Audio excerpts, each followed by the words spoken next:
The moment East German guards realized the Berlin Wall was doomed, began with a mistake. It was the evening of November 9, 1989. 4 weeks. Pressure had been building across the Eastern Bloc. The East German government was desperate to calm the growing protests. They decided to slightly ease travel restrictions. A mid-level politician, Günter Schabowski, was given a memo to read at a press conference. He had not read the memo before the conference began. Near the end, a reporter asked when the new travel laws would take effect. Schabowski shuffled his papers. Confused, he scanned the note.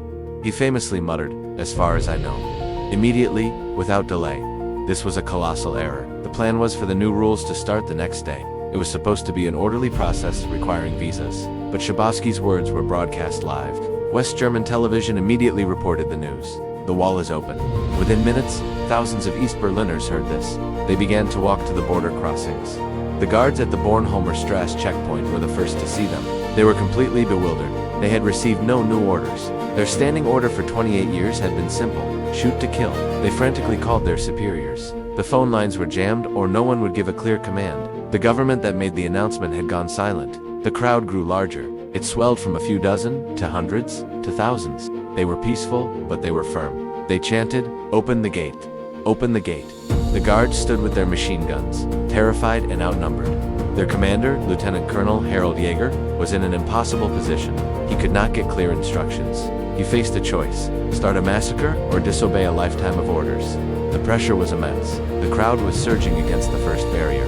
Jaeger's superiors gave him a useless, panicked order: let the most aggressive ones through, but stamp their passports invalid. This was a quiet way to exile them. But this tactic only made the crowd angrier. Jaeger realized the situation was uncontrollable. He looked at the faces of his own citizens.